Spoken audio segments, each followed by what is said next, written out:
आदरणीय मुख्यमंत्री हेमंत सोरेन जी के नेतृत्व की यूपीए गठबंधन की सरकार के 1 साल का कार्यकाल पूरा हुआ है और इस 1 साल के कार्यकाल में निश्चित रूप से भारतीय जनता पार्टी स्पष्ट रूप से मानती है यह 1 साल के कई महत्वपूर्ण माह कोविड के जो वैश्विक महामारी थी उस वैश्विक महामारी के साथ चल रहा है। ऐसे में जहां पूरे वर्ष भर के अपनी उपलब्धियों का यूपीए गठबंधन की सरकार ने सालाना वार्षिकोत्सव करके और राज्य की जनता को एक बार पुनः भ्रम के वातावरण में डालने का काम किया है। जिस प्रकार से हम देखेंगे इस कोविड के वैश्विक महामारी के कार्यकाल में जहां एक ओर माननीय प्रधानमंत्री नरेंद्र भाई मोदी जी के केंद्र की सरकार के द्वारा गरीब कल्याण योजना के माध्यम से समाज के हर वर्ग के लिए उनके जीवन यापन में ठहराव न आए, इस वैश्विक महामारी के कारण जो अर्थव्यवस्था रुकी पड़ी है वह आर्थिक कुप्रभाव हर एक आम गरीब मजदूर नौजवान किसान के जीवन पर न पड़े, इसको लेकर के जहां एक और माननीय प्रधानमंत्री नरेंद्र भाई मोदी जी ने गरीब कल्याण योजना के माध्यम से अरबों रुपयों की सौगात देशवासियों के सामने सामान्य जीवन को ऊपर उठाने के लिए किया है। वहीं दूसरी ओर जब राज्य के यूपीए सरकार का हम आकलन करते हैं और विशेष करके भारतीय जनता पार्टी के हमारे प्रदेश नेतृत्व ने जिस विभाग के बारे में हम माननीय विधायकों को जिम्मेवारी सौंपा है आप सबके समक्ष कहने का, तो निश्चित रूप से यह लगता है कि अक्टूबर 2020 तक जल संसाधन विभाग के कुल 1018 करोड़ रुपए में अक्टूबर 2020 तक एक पाई भी राशि खर्च नहीं की है। यह देखने वाली सरकार का यह नायाब नमूना है। जहां एक और कुल बजट का आकार इस सरकार का 86,370 करोड़ रुपए था, वहीं लघु मध्यम बृहद सिंचाई योजनाओं के सूत्रण और क्रियान्वयन करने के लिए 1018 करोड़ रुपए बजट में प्रावधानित किया गया था। लेकिन यह नेतृत्व की विफलता है वर्तमान यूपीए सरकार की कि जिस यूपीए सरकार ने अपने वार्षिकोत्सव मनाने का काम किया, उनको राज्य को जनता को बताना चाहिए कि 1018 करोड़ रुपया आपने बजट में प्रावधानित किया था, उसमें से मात्र आपने अक्टूबर 2020 तक 0 पैसा अगर कहें तो बजट की राशि खर्च हो पाएगी। जबकि पूर्ववर्ती रघुवर दास सरकार के अंतिम वर्ष 19-20 का हम आकलन करें तो उस समय रघुवर दास जी के नेतृत्व की सरकार में 1,846 करोड़ 36 लाख रुपए बजट के लिए जल संसाधन विभाग के लिए प्रावधानित किया गया था, जिसमें से 1233 करोड़ 37 लाख रुपए उस वित्तीय वर्ष में जल संसाधन विभाग के क्षेत्र में खर्च किया गया था। अब इस सरकार के कार्यकाल में कोई योजनाएं अगर शुरू हुई रहती तो निश्चित रूप से हमें भी पता रहता, राज्यवासियों के जीवन में लाभ मिलता। मुझे याद है कि जब एनडीए की सरकार थी, रघुवर दास जी के नेतृत्व की सरकार थी, उस सरकार में हम अपने विधानसभा क्षेत्र के कई सिंचाई योजनाओं के बारे में हमने विधानसभा में उठाया था और एक क्षेत्र के जनप्रतिनिधि होने के नाते उन मुद्दों को सदन के अंदर हम लोगों ने रखने में कोई कोताही नहीं की थी कि ये मेरी सरकार, ये तेरी सरकार। लेकिन उसमें भी सदन में उठा था कि बिना भेदभाव का, चाहे वो यूपीए के विधायक गठबंधन दल के विधायक हो, चाहे एनडीए दल के गठबंधन के विधायक हो, राज्य का सर्वांगीण विकास के दृष्टिकोण से हर क्षेत्र में सिंचाई सुविधाएं कैसे बहाल हो सके, जो हमारे आदरणीय प्रधानमंत्री नरेंद्र भाई मोदी जी किसान भाइयों के जीवन को आगे बढ़ाने के लिए उनको दुगना लाभ कैसे मिले, इसके लिए अनेक प्रकार की योजनाएं बनाने का काम किया था। उसमें सिंचाई अशिक्षित क्षेत्रों को शिक्षित करने की दिशा में काम किया था प्रधानमंत्री सिंचाई योजना के माध्यम से। वहीं इस राज्य शासन में ऐसी जितनी भी सिंचाई योजनाएं प्रारंभ हुई थी वह सारी सिंचाई योजनाएं या तो बंद कर दी गई या बंद करने के कगार पर उसको ला करके खड़ा कर दिया गया। हम देखेंगे कि जिस प्रकार से पूर्व में रघुवर दास जी की सरकार में 1000 करोड़ रुपए से भी ज्यादा मरम्मती, पक्कीकरण और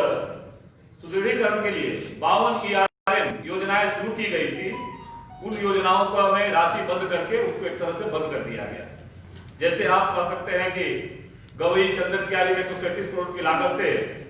जो सिंचाई योजना प्रारंभ हुई थी, उस योजना को बंद कर दिया गया। 832 करोड़ की लागत से ईचा डैम, अब हमें तो आश्चर्य ये भी हो रहा है कि लंबे समय तक देश पर और प्रदेश पर शासन करने वाली कांग्रेस पार्टी आज गठबंधन की सरकार में शामिल है। कई दशकों तक ईचा डैम, स्वर्णरेखा परियोजना, चांडिल डैम परियोजना, ऐसी परियोजनाओं को सफेद हाथी बना करके उसमें पैसा डालने का काम हुआ। और जब इन योजनाओं को मूर्त रूप देने के लिए नरेंद्र भाई मोदी जी की केंद्र सरकार और पूर्ववर्ती राज्य की रघुवर दास की सरकार ने व्यापक योजना बना करके इन योजनाओं का शुरुआत की, तो इन योजनाओं के लिए भी जो राशि उपलब्ध कराई गई थी उसको बंद कर दिया। उसी प्रकार से राज्य की महत्वपूर्ण करहर सोन नदी से पलामू गढ़वा के लिए पाइपलाइन द्वारा पानी पहुंचाने की 1500 करोड़ की योजना, जिसका वर्क ऑर्डर होने के बाद भी वो योजना आज बंद होने के कगार पर खड़ा है। वहीं दूसरी ओर 462 करोड़ की उसी क्षेत्र में योजना थी, वो भी ठंडे बस्ते में डाल दिया गया। राज्य की एक और महत्वाकांक्षी योजना स्वर्णरेखा परियोजना, जिसका कि पुनरीक्षित प्राकलन तैयार कर कार्य प्रारंभ करने को भी उसको ठंडे बस्ते में डाल करके बंद कर दिया गया। माननीय मुख्यमंत्री जी, यह राज्य हम सबों का है और एक युवा होने के नाते इस प्रदेश की जनता के साथ जो आपने वादा किया था, जो झूठे वादे, झूठे नारे दे करके यूपीए के लोगों ने जनता को बताने का काम किया था कि हम आएंगे तो इस प्रकार के बदलाव आएंगे। जो किसान भाई हमारे, जिनके माध्यम से, जिनके जीवन में आज प्रेस वार्ता के माध्यम से माननीय मुख्यमंत्री जी और यूपीए के नेताओं से पूछना चाहते हैं कि आप प्रदेश के अंदर लोगों के साथ झूठे वादे करके आप सत्ता में तो आ गए, लेकिन लंबे वर्षों तक और किसानों के नाम पर आप घड़ियाली आंसू बहाते हैं, लेकिन वही किसानों के लिए जो नरेंद्र भाई मोदी जी की सरकार ने और पूर्ववर्ती रघुवर दास की सरकार ने मुख्यमंत्री कृषि आशीर्वाद योजना के माध्यम से किसानों का जीवन बदलने का काम किया। अनेक सिंचाई योजनाओं का सूत्रण और क्रियान्वयन करके उनके जीवन बदलने की दिशा में काम किया था। आपने तो सारी बड़ी योजनाओं को बंद कर दिया, चाहे स्वर्णरेखा परियोजना के हालात हो, चाहे कन्हर सिंचाई परियोजना की बात हो, चाहे ईचा डैम का बात हो, चाहे वो चंदन क्यारी का योजना का बात हो। ऐसे जो अनेक योजनाएं रघुवर दास जी की पूर्ववर्ती सरकार में, भारतीय जनता पार्टी की सरकार में चल रही थी, हजारों कह सकते हैं कि जो बड़े बड़े तालाब का जीर्णोद्धार करने का काम सरकार में हुआ था,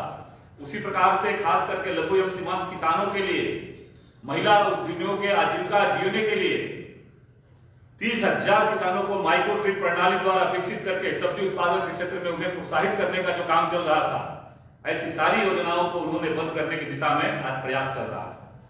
भारत सरकार के माध्यम से उस समय पूर्ववर्ती सरकार ने 2000 से अधिक सोलर वाटर पंप एवं 90% अनुदानित दर पर उन क्षेत्रों में स्थापित कराया था। आज योजनाएं भी अपने हालात पर हो रही है। महिला सखी मंडल के माध्यम से, उनके स्वयं सहायता समूह के माध्यम से 1000 से भी अधिक इरिगेशन की दिशा में काम हुआ था। उसी प्रकार से पूर्ववर्ती भारतीय जनता पार्टी की सरकार में 500 से अधिक चेक डैम का निर्माण का काम हुआ था। ऐसी सारी योजनाएं आज या तो बंदी के कगार पर है या उसका कार्यादेश दे करके उसे रोकने की दिशा में ये प्रयत्न हुआ है। इसलिए इस प्रकार के जो प्रयास इस सरकार में चल रहे हैं, निश्चित रूप से सिंचाई के क्षेत्र में किसानों के कल्याण हेतु जो योजनाएं पूर्ववर्ती सरकार के द्वारा चल रही थी, इन योजनाओं के कारण निश्चित रूप से यह कहा जा सकता है कि सरकार के पिछले 1 वर्ष का कार्यकाल में किसान विरोधी उनका व्यवहार रहा है। किसानों के नाम पर ये घड़ियाली आंसू बहाने वाले 70 वर्षों तक इस राज्य के जितना सिंचित भूमि उपलब्ध होना चाहिए था, यह कांग्रेस का पाप पुनः यूपीए सरकार के माध्यम से यह किसान विरोधी कृत्य इस सरकार के द्वारा चल रहे हैं। और आज आप सबों के माध्यम से उसी प्रकार से पलामू प्रमंडल जो लगातार सुखाड़ के चपेट में रहता है, उस पलामू प्रमंडल की अनेक योजनाएं हमारे विधायक मैडम बता रही थी। सुख नदिया जलाशय योजना जो पूर्ववर्ती रघुवर दास के सरकार में शुरू हुआ था, वो योजना भी अधर में लटका हुआ है। बराने डैम, छतरपुर में डैम, मलय जलाशय योजना, ये सभी अति महत्वपूर्ण योजनाएं जो पलामू को सुखाड़ से निजात दिलाती थी। संथाल परगना की अनेक योजनाएं, जिन योजनाओं के माध्यम से वहां के किसानों का जीवन बदलेगा, निश्चित रूप से वो योजनाएं आज या तो बंद कर दी गई है या सरकारी अदृश्यता के कारण किसानों के साथ धोखा देने का काम चल रहा है। मैं संथाल परगना से आता हूं और सौभाग्य से हम सब गौरवान्वित रहते हैं कि झारखंड में एकमात्र गंगा नदी वो हमारे विधानसभा क्षेत्र से ही जाती है। पिछले सत्र में हम लोगों ने उठाया था, आज गंगा कटाव के कारण राजमहल क्षेत्र के लगभग 80 घर अभी जल प्लावित हो चुके हैं। कई सरकारी विद्यालय भी गंगा कटाव के चपेट में आने के वाले हैं। पिछले बजट सत्र में भी हमने इस मामले को उठाया था, लेकिन आज तक चूंकि सौभाग्य से उस जिले से माननीय मुख्यमंत्री जी प्रतिनिधित्व करते हैं और मैं आप सबों के माध्यम से निश्चित रूप से सरकार से कहना चाहता हूं कि आरोप प्रत्यारोप का राजनीति बंद करिए। जिस सपने और वादे लेकर के राज्य की जनता के बीच में आप गए थे, चाहे वो नौजवानों को रोजगार देने की बात हो, चाहे नौजवानों को बेरोजगारी भत्ता देने की बात हो, चाहे किसानों का ऋण माफी करने की बात हो, उसके बदले में मुख्यमंत्री कृषि आशीर्वाद योजना रघुवर दास सरकार के द्वारा की गई योजनाएं आपने बंद कर दी, चाहे इस प्रकार के संथाल परगना के लोगों के सपनों को बदलने की बात हो, पलामू प्रमंडल के किस लोगों को पानी देने की बात हो, कोल्हान प्रमंडल क्षेत्र के लोगों को सिंचाई सुविधा, उसका ईचा डैम पुनः योजना चालू करने की बात हो, ऐसी सारी योजनाओं को पुनः चालू करिए। और जो पिछले आपने किया है, मैं आप सबों के माध्यम से इस सरकार को, जो सरकार ने जल संसाधन विभाग के क्षेत्र में जो काम किया है, अक्टूबर 2020 तक पूरी की पूरी उनकी राशि ऐसे ही पड़े रहे खाते में। इससे झारखंड के लोगों का भला नहीं हो सकता है। निश्चित रूप से यह सरकार किसान विरोधी व्यवहार करने वाली सरकार है, मजदूर विरोधी व्यवहार करने वाली सरकार है, गरीब विरोधी काम करने वाली सरकार है। उल्टे केंद्र सरकार के द्वारा जो सिंचाई के क्षेत्र में योजनाएं लाई गई है, उन योजनाओं को धीरे धीरे या तो बंद करने के कगार पर खड़ा किया गया या उसका गति को धीमा कर दिया गया। निश्चित रूप से आप सबों के माध्यम से सरकार पर भारतीय जनता पार्टी की ओर से यह आरोप पत्र हम वर्तमान यूपीए सरकार और उसके नेतृत्वकर्ता माननीय मुख्यमंत्री जी पर हम सब लगा रहे हैं। आप सबके मन में मुझे इतना ही कहना था, क्योंकि अगर कोई काम किया रहते तो निश्चित रूप से उसके बारे में आलोचनाएं होती। जो योजनाएं चल रही थी, उन योजनाओं को बंद कर दिया गया और बदले में इन लोगों ने कोई योजना, नया योजना लेने का काम नहीं किया गया है। इसलिए यह जो वर्तमान सरकार, यह किसान विरोधी व्यवहार है, भारतीय जनता पार्टी इसकी भर्त्सना करती है। आप सबके कुछ प्रश्न होंगे? आप लोग के रीजन में गंगा को यमुना नाले का था कटाव करके पूरा योजना उसी समय अधर में लटक गया है? नहीं, उसका दो महत्वपूर्ण योजना, एक तो पलामू के गढ़वा के लोगों को सोन नदी से पानी देने का योजना था, जिसका कि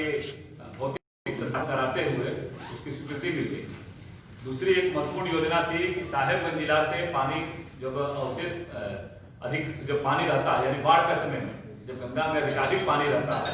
उस समय वहां से पानी ला करके अपलिफ्टिंग करके और गिरिडीह तक लाने की योजना की गई थी। उसका भौतिक सत्यापन करने का प्रतिवेदन दिया गया था। नई सरकार आई है, नई सरकार में क्या हुआ है, इससे हमने तो बताया आपको जल संसाधन विभाग का सोच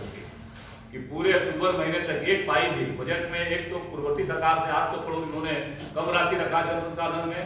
और 800 करोड़ कम रखने के बावजूद भी उस सरकार में 1800 करोड़ में 1200 करोड़ की सरकार ने खर्च किया था, और इस सरकार में अक्टूबर 2020 तक एक पाई भी राशि इन लोगों ने खर्च करने का काम नहीं किया। ये तो जनवरी माह है,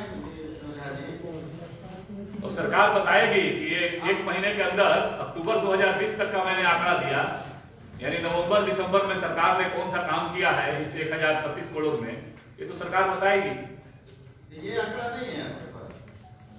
हमारे पास जो उपलब्ध आंकड़ा है, उस आंकड़े के बारे में हमने आप सबके सामने इसे जल जंगल और जमीन के नाम पे ईचागढ़ खाकई डैम का झामुमो ने भरपूर विरोध किया। किया था विस्थापन के नाम पर। आप इस प्रकार से कैसे उम्मीद कर सकते हैं कि उड़ीसा का सरकार रिक्रूटमेंट चालू करेगी? नहीं, उम्मीद के विषय नहीं है। जल जंगल जमीन के बात करने वाले लोग, आज प्रदेश के हालात क्या है ये तो राज्य की जनता देख रही है। किस प्रकार से दुमका के अंदर, किस प्रकार से गुमला के अंदर, किस प्रकार से झारखंड के अंदर खेल चल रहा है। लेकिन जो बड़ी योजनाएं हैं, जिन योजनाओं में हजारों करोड़ रुपया जनता के गाढ़ी कमाई का पैसा लगा है, उन योजनाओं का लाभ राज्य की गरीब जनता को मिलना चाहिए। उनके खेतों को पानी पहुंचना चाहिए। उस पानी के आधार पर जो हमारे आदिवासी समाज है, जो हमारे पिछड़ा समाज है, जो हमारे वहाँ के मूलवासी है, उन लोगों के जीवन बदलने की दिशा में सरकार को प्रेरित करना चाहिए। 2019 के ही जल संसाधन विभाग में क्लियर नहीं है, प्रधान सचिव नहीं है, और यहाँ तक विभागीय टीम भी नहीं 2019 से। अभी तो कोई मुख्य अभियंता बना है, मेरी जानकारी में है कि कोई मुख्य अभियंता बना है। पिछले 1.5 साल से वो विभाग खाली पड़ा बिहार में था, कोई मुख्य अभियंता भी बना है। पता कर लेंगे, आज ही मैंने पता किया। ठीक है सर।